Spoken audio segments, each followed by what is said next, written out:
final performer tonight is our last piece of folklore as well. It is an absolutely beautiful story told by an absolutely beautiful performer. Ladies and gentlemen, Nick Johnson.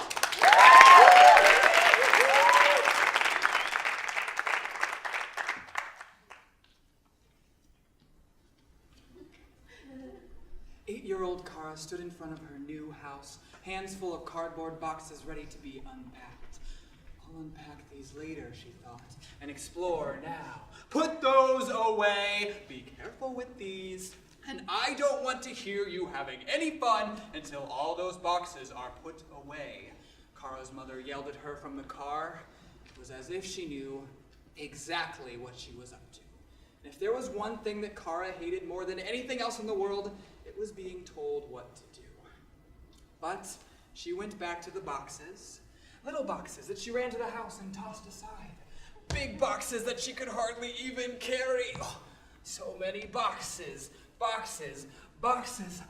But when she got to the last one, she perked up.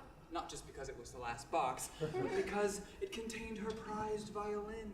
The one that she had spent so many countless hours, days, years playing, and the one that brought her so much joy. And she remembered. She had not yet gotten to explore the house. And so she creeped around the house, making sure to find each creaky floorboard, and went outside to where the grass was just as tall as she was, and the bugs were buzzing all around. And as she wandered further and further away from the house, she came to a forest full of big, tall, leafy, dark trees. Kara thought to herself, I probably shouldn't go in there. But then, a luring melody came from deep within the woods. Kara thought to herself, I should totally go in there. And so she went into the forest, pulling back branches with a steady pop, pop, pop. Her feet squish, squish, squishing in the mud. And as she went deeper into the forest, the music continued louder.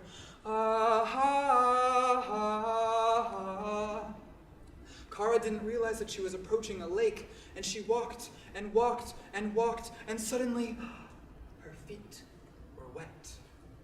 The cold water shocked Kara out of her trance, and she came face to face with the bright blue-eyed boy who had been singing.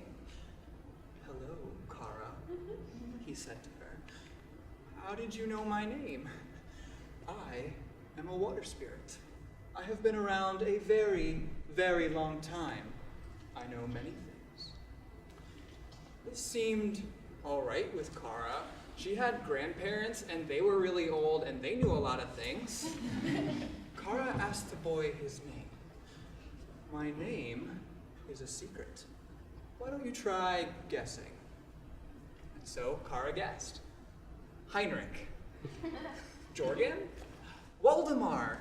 You know, the typical names. The water spirit laughed at Kara's failures. No, and now you must stay with me in these waters for all of eternity. Kara was getting a little bit mad. She had just met this boy. He wouldn't even tell her his name, and now she had to stay with him in these waters for all of eternity? Does he even know how humans work? Kara was not going to let anyone tell her what to do. And so she heaved a big sigh and stormed off. But her feet were stuck in the lake. I told you, you can't leave. Kara was starting to get a little bit nervous. Mr. Water Spirit, it's just not gonna work out between us. A big frown started to form on the face of the Water Spirit, and then Kara was stuck in the lake, unable to do anything but watch this boy act like a big baby. So she thought of a plan. Mr. Water Spirit, I couldn't help but hearing your voice earlier. Oh, my beautiful voice. Actually, it's really not that beautiful. Let me go home and get something even more beautiful that I can bring and show you. The Water Spirit was doubtful that there was anything else in the world more beautiful than his voice. but still he wondered what beauty lay beyond these waters. And so he told Kara, "Fine, but you better come back or you'll be really sorry." So Kara went and fetched her prized violin, the one that she had loved so much and had always been a good friend to her. She stood at the water's edge and played the water spirit song.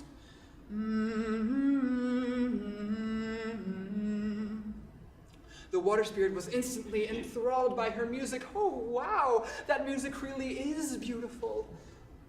And so Kara and the water spirit began to teach. Kara taught the water spirit how to play the violin, and she returned each day. The water spirit caught on very quickly, and pretty soon he and Kara became a pretty sweet duet. As the days went by, Kara and the water spirit's lessons grew longer and longer.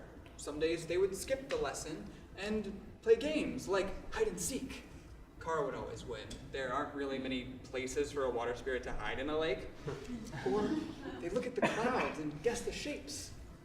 "That one looks like a fish," the water spirit would say. "And that one looks like another fish." Needless to say, Kara and the water spirit had become great friends. But Kara's mother was starting to worry. Where was Kara going to each day? She decided to follow her into the woods, ducking below the grass and hiding behind the trees to make sure that she was not seen. And it was there at that lake that Kara's mother knew that the legends were true. There was a water spirit in this lake, and it wanted to seduce her daughter. This had to stop. And so, after Kara had left the lake, Kara's mother puffed up her chest and stormed over to the edge of the lake, peering in and yelling, "You demon in there, what are you doing with my daughter?" There was nothing but silence.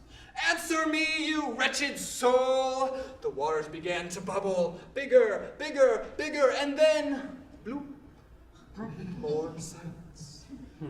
"Don't you toy with me, you wretched demon. I know the legends. I know the only way to speak to your kind."